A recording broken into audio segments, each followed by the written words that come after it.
Buenas tardes, nos encontramos en las instalaciones del Hotel El Bachué en compañía del maestro Javier Darío Restrepo, profesional de vasta trayectoria en periodismo, experto en ética, catedrático, conferenciante de talla internacional y respetada autoridad en medios. Así que buenas tardes, maestro, bienvenido a Uniminuto Girardot y nos place su presencia. Muchas gracias, yo me encuentro feliz, sobre todo con este ambiente cálido de Girardot y la acogida tan cordial de los estudiantes. No, para nosotros es todo un placer y mucho más que se sienta pleno a gusto. Así que quería formularle algunos interrogantes que nos asaltan en estas lides del periodismo. En primera instancia, el saber que hay una serie de aforismos que hacen carrera y se convierten en máximas de experiencia y sobre la cual nos gustaría, o sobre las cuales nos gustaría que usted nos ampliara desde su concepto criterioso. Uno de ellos habla de que los dilemas éticos nunca tienen una respuesta absoluta. Y es que los absolutos son dañinos. Uno de los daños que tienen los absolutos es que están propiciando la pereza mental. Porque cuando tú dices una verdad que es absoluta, última palabra, eso quiere decir que no se pueden agregar otras palabras y por consiguiente que el entendimiento se paraliza. Los absolutos tienen eso. Los absolutos están muy asociados a los dogmas. Y si algo ha contribuido a la violencia en el mundo son los dogmas. Porque sucede este fenómeno singular. Como quien es dogmático cree que esa es la verdad y la última palabra que se dice, a los que no tienen esa misma opinión se los mira como enemigos y se los mira como equivocados, se los mira como malos, porque el que tiene la verdad generalmente se siente el bueno y los que discrepan de esa verdad son los malos. Entonces viene una falsa ética a decir, es una tarea propia de los buenos acabar con el mal. Y puesto que el mal está encarnado en los malos, hay que acabar con los malos. Por eso una de las raíces de la violencia es el absoluto. Si la humanidad no hubiera tenido absolutos, no habría habido guerras. En la medida en que se multiplican los absolutos, se multiplican las guerras. Esa es la parte interesante de eso. Perfecto, maestro. Otro habla acerca de que el periodismo, más en los tiempos que corren, debe cumplir con dos criterios rectores. Uno de ellos, no incurrir jamás en lugares comunes. Y el otro, el de nunca procurar aburrir. ¿Qué concepto le merece? Comienzo por el segundo. De ahí ha resultado el periodista que entretiene, pero que no estimula el entendimiento. ¿Y por qué el periodista que entretiene? Porque eso comercialmente resulta productivo. A la gente le gusta entretenerse, por eso va a los circos, por eso ve televisión, por eso compra revistas de esas de farándula y todo eso, porque eso entretiene. El periodismo perdería categoría y dignidad en el momento en que se convenciera de que tiene que entretener. Nosotros no tenemos por qué entretener a nadie. En cambio, sí tenemos que informar a todos. Y la información no es entretenimiento. La información precisamente es una actividad que estimula el entendimiento, que estimula la inteligencia. Por tanto, ese dicho común de que uno como periodista tiene que entretener es un dicho que le está haciendo mucho daño a la identidad del periodista. Y entusiasmado con esto, se me olvidó la primera parte. Acerca de si el periodismo debe siempre rehuir a los lugares comunes. Yo desconfío mucho de esas afirmaciones. Claro, y uno lo observa en su propia práctica, uno no quiere estar repitiendo lugares comunes. Pero no hay que decirlo muy duro, porque en las redacciones el hecho de estar todos los días dándole a la tecla, redactando cosas, es casi imposible rehuir los lugares comunes. Pero sí es un buen ideal estarse renovando y estar buscando formas nuevas de expresión. El lugar común es una expresión de la pereza. En lugar de explorar nuevas formas de presentación, de explorar nuevos términos, nueva concepción de las frases y demás, se atiene a lo que todo el mundo ha dicho. Y en ese sentido esa afirmación es verdadera y muy estimulante. Perfecto. Una tercera aparece como un factor diferencial de esta profesión que está consignada en un libro que usted coescribió con la periodista María Teresa Herrán, donde habla de un postulado bastante interesante al señalar que toda falla ética se convierte en el ejercicio del periodismo en una falta técnica y viceversa. Cuando técnicamente peca el periodista, está faltándole el rigor ético de su profesión. Te cuento una anécdota para responder a eso.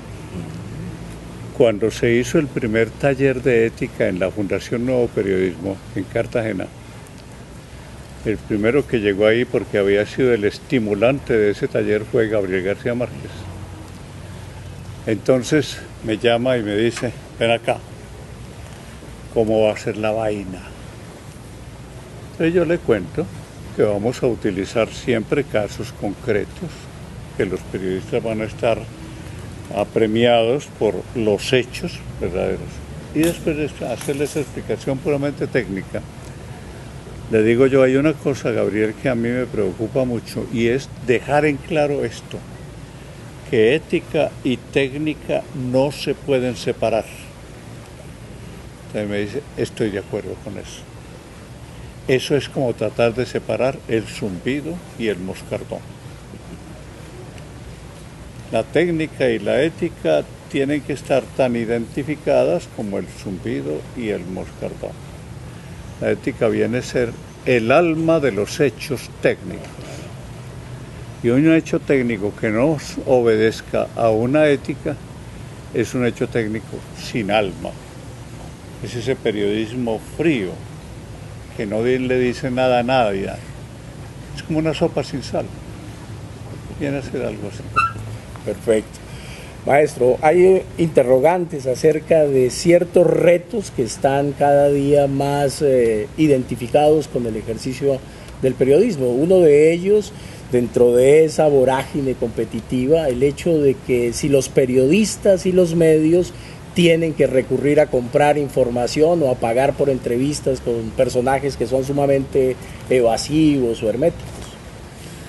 Eso es dejar a un lado lo que dignifica más la profesión y el ejercicio de la profesión, que es ese esfuerzo del periodista por estar creando siempre.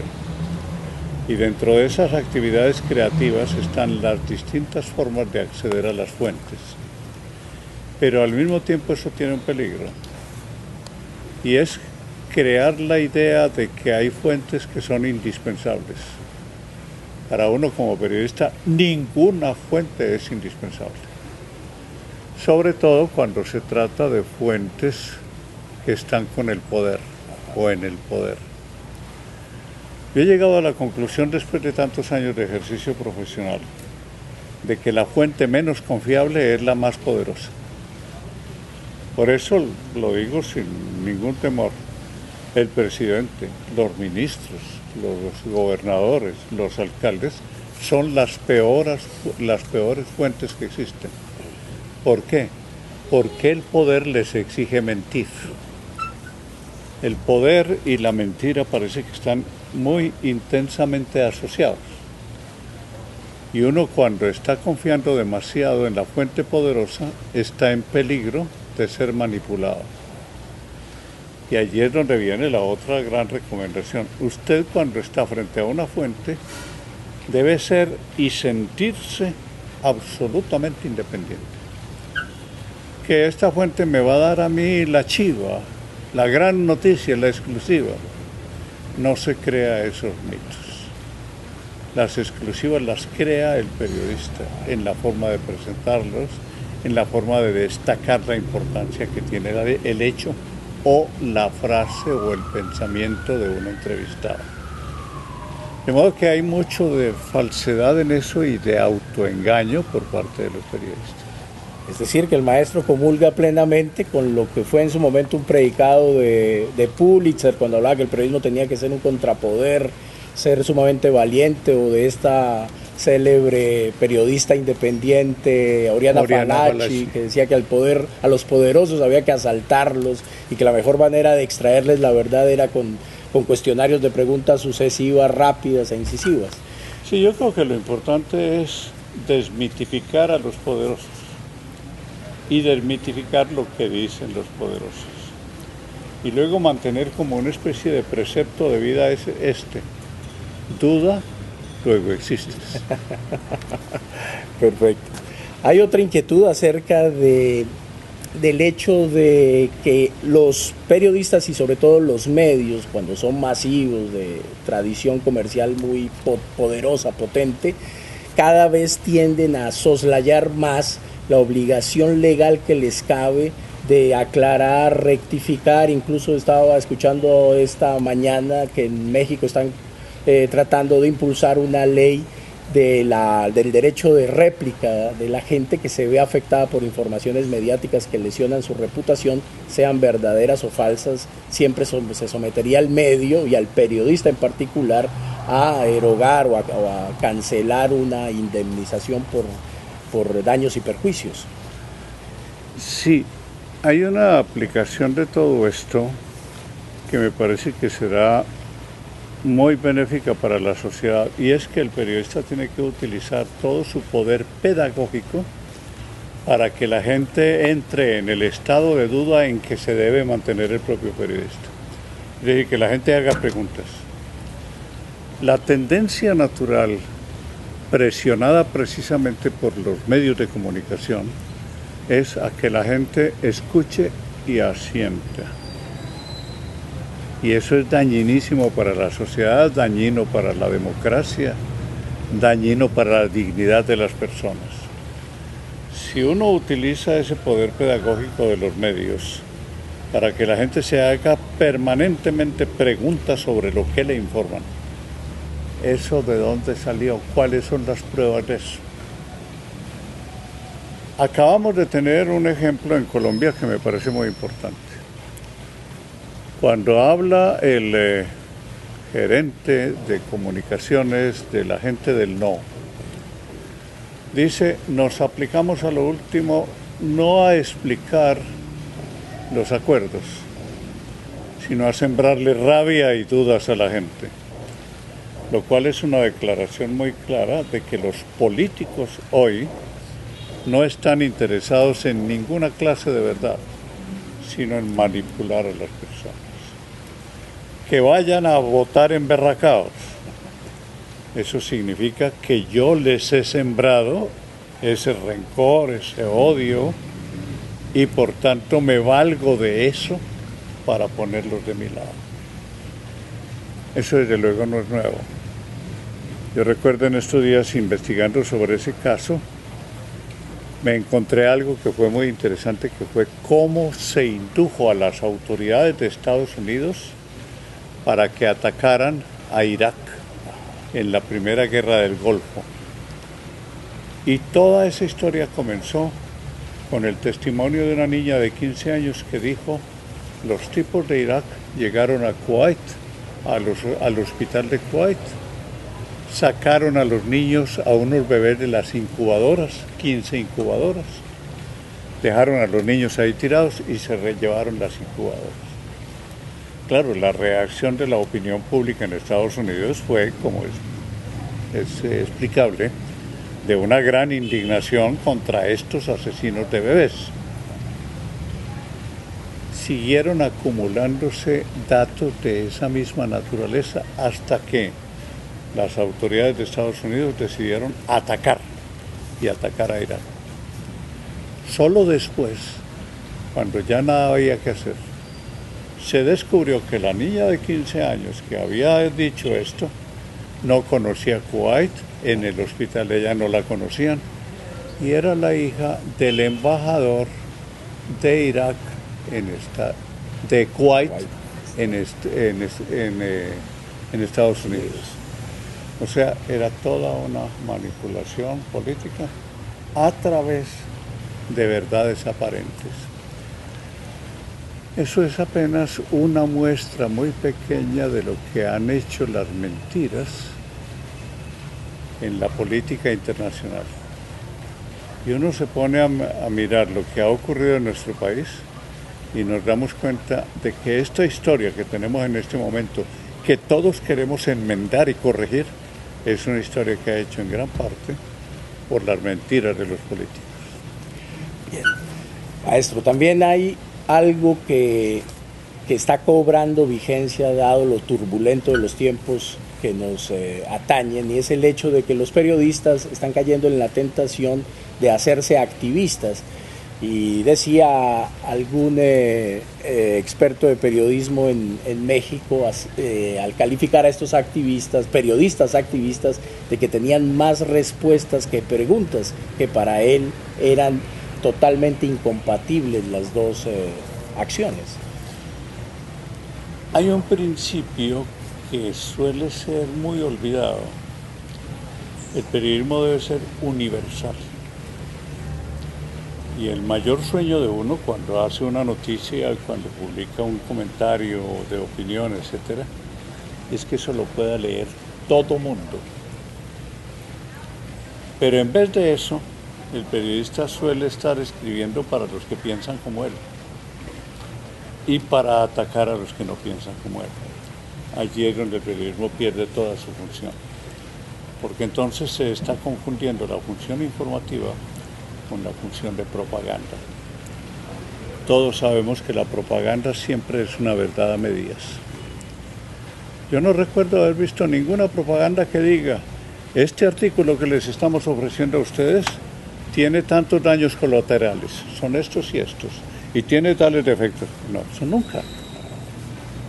¿Por qué? Porque al señor que hizo la propaganda se le pagan específicamente para que la gente se sienta ante ese producto, ante lo mejor del mundo, y corra a comprarlo. Por eso la propaganda siempre es una verdad a medias o una mentira a medias. El periodista no puede ser propagandista sin entrar en detrimento de su dignidad.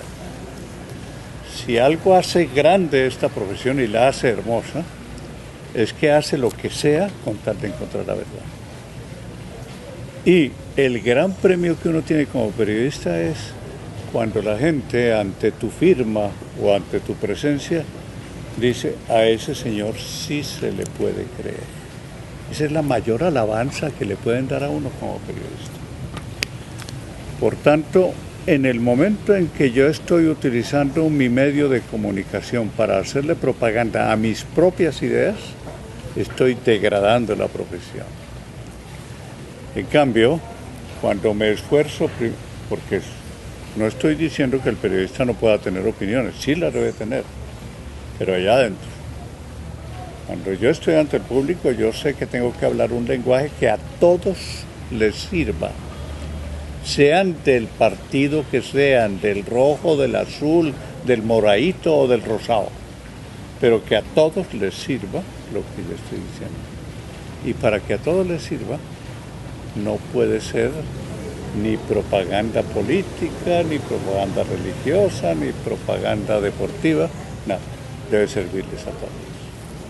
Bien, una crítica que también pesa sobre el periodismo colombiano es que aquí hay una sobredosis de opinión y un déficit de información, que cada vez menos los periodistas están dispuestos a hacer investigación de campo, a recabar datos, cifras, detalles, y toda esa suerte de vacíos se llenan con impresiones personales.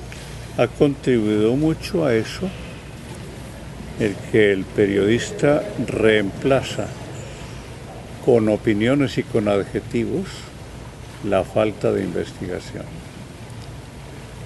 Los viejos amamos mucho las historias, y esta historia a mí me llamó mucho la atención cuando Joseph Pulitzer, a comienzos del siglo XX, va a visitar uno de los periódicos que acababa de comprar. Llega a la sala de redacción y todos los periodistas, cada uno en su escritorio y dedicados al teléfono y a tomar notas. Él vio eso y llama al director del periódico y le dice: en mi periódico yo no quiero que esa escena se repita. Ordénele a estos periodistas que cuelguen sus teléfonos y que se vayan a la calle y que no regresen hasta haber capturado una buena historia. Al día siguiente el periódico fue completamente distinto del que solían tener. Es que el contacto con la realidad es irreemplazable.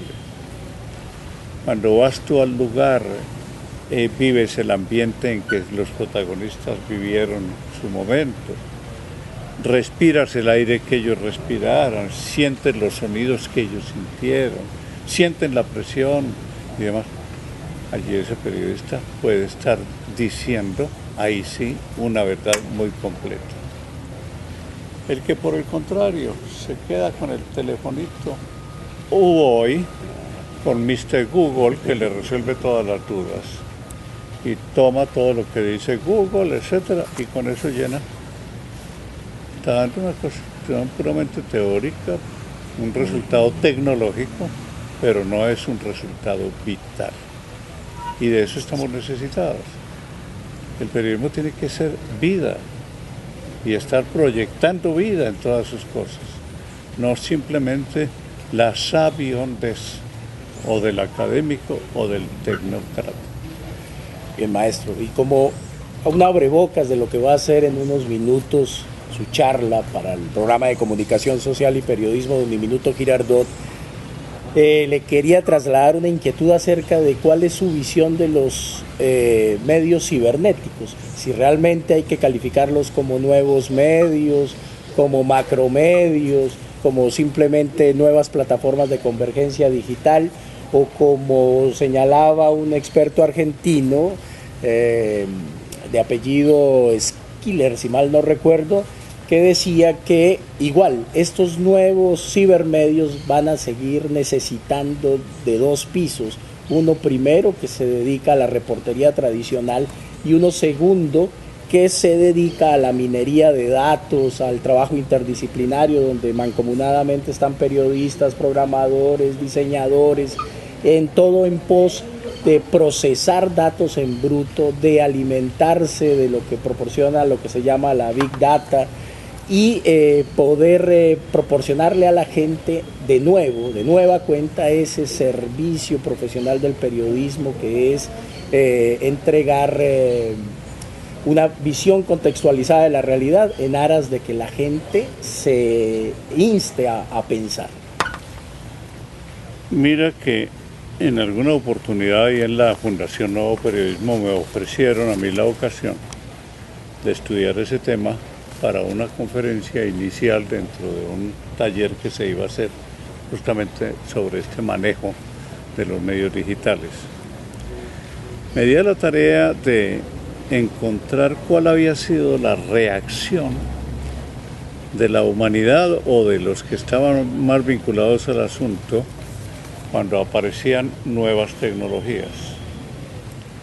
Comenzando la nueva tecnología que representó pasar de los papiros iluminados, en donde a mano se iba contando o se iba copiando las páginas de la Biblia, a cuando llegó Gutenberg. ¿Y cuál fue la preocupación allí?